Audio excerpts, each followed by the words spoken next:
bitter winter of 1511, the cities of Flanders awoke to chaos. Across the streets of Brussels, Antwerp, and Leuven, mobs of people paraded in costumes, screaming, rioting, and mocking the very order of society. They carried effigies of priests, nobles, and kings. They sang obscene songs. They crowned their own fool kings and staged grotesque ceremonies in the public square. For an entire year, the normal order of life seemed to collapse into a carnival of madness. It became known as Het Zottensjaar in Dutch, the Year of the Fools. But was this just a festival gone wrong, or was it a deeper cry of desperation? A society driven to collective madness by famine, plague, and oppression.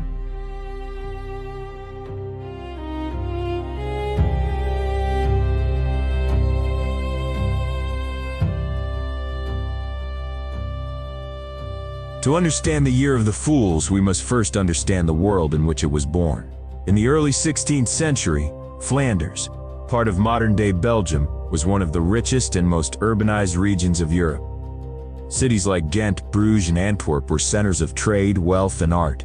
The paintings of Hieronymus Bosch and Peter Bruegel would later capture the chaotic spirit of the age.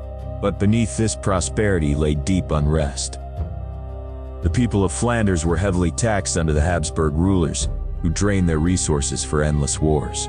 The winter of 1510-1511 was brutally cold. Crops failed. Food prices soared. Bread became unaffordable for the poor. Disease spread in the crowded cities. Tensions between the common people and the elites, nobles, clergy, and wealthy merchants, were at a breaking point. It was in this climate of fear, hunger, and resentment that the madness began.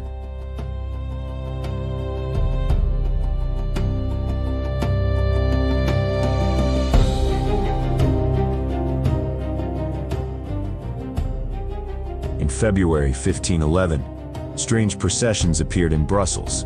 At first, they seemed like ordinary carnival parades, groups of masked revelers, musicians, and dancers. Carnival was a long tradition in Europe, a brief time when the social order was turned upside down before the seriousness of Lent. But this was different. The parades grew wilder, darker, and more rebellious. Thousands of people took to the streets, mocking priests with obscene gestures, dressing beggars as bishops, and singing verses that insulted the ruling class. Chroniclers described fool kings. Ordinary men placed on makeshift thrones, carried through the streets like monarchs. In one city, revelers dragged a cart carrying effigies of government officials, which they beat with sticks and set on fire. It wasn't just drunken fun. It was satire. It was protest. It was rage disguised as laughter.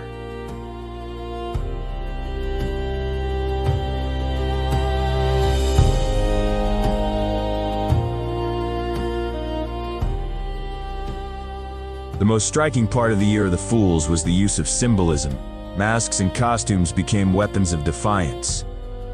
People dressed as devils, animals, or grotesque caricatures of the wealthy. They inverted every norm of society. The clergy, once untouchable, were humiliated. Actors dressed as monks drank themselves senseless in public. Others performed mock sermons, parodying the hypocrisy of the church. Women, normally silenced in civic life, shouted insults in the streets, taking part in the madness. Children joined too, throwing stones at symbols of authority.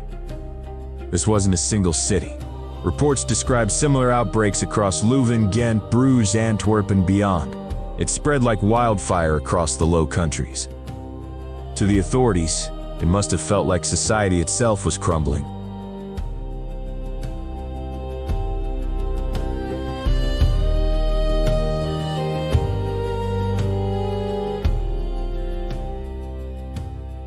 The ruling class, of course, was not amused. Officials tried to suppress the parades. They ordered arrests. They sent soldiers to disperse the mobs. Chroniclers note that violent clashes broke out, with rioters stoning guards or attacking wealthy homes. But the repression only fueled the madness. The more authorities tried to silence the people, the more defiant the parades became. Some cities banned masks and costumes outright, but people simply ignored the laws. The church condemned the events as sinful chaos, a sign of the devil's influence. But to the poor, the priests themselves were part of the corruption. The Year of the Fools was their way of saying, "We see through you. We will not be silent."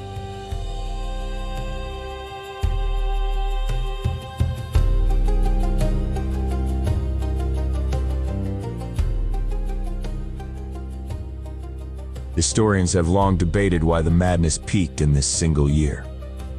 One theory points to famine and despair. The freezing winter and failed harvests had driven people to desperation. Madness was a form of release, a collective breakdown in the face of hunger. Another theory sees it as political protest. The people of Flanders were furious at heavy taxation and exploitation by foreign rulers. The Year of the Fools may have been an early chaotic form of rebellion.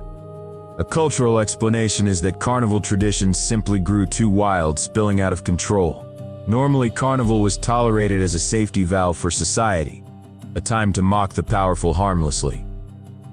But in 1511, the rage behind the mockery became too real. Perhaps it was all three. Hunger, injustice, and tradition combined to spark a year unlike any other.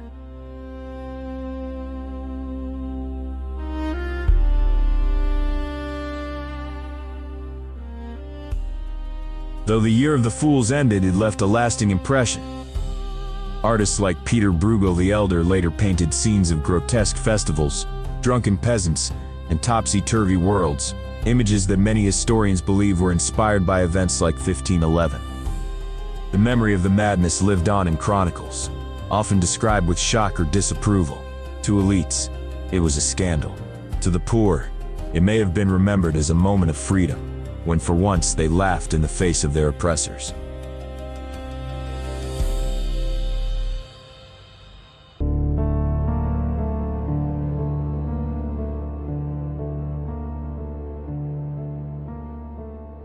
By the start of 1512, the Year of the Fools was over.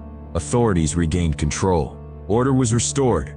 Carnival continued in later years, but never again with the same intensity or rebellion. It was as if society had lived through a fever, a collective delirium that burned bright, then vanished. But the questions remained. Why did so many people across so many cities embrace chaos all at once? And could it happen again?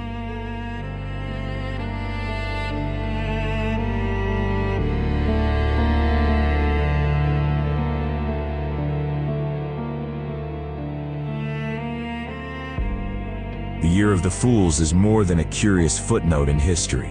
It is a reminder of how fragile order can be, how quickly famine, oppression, and frustration can transform a society into something unrecognizable.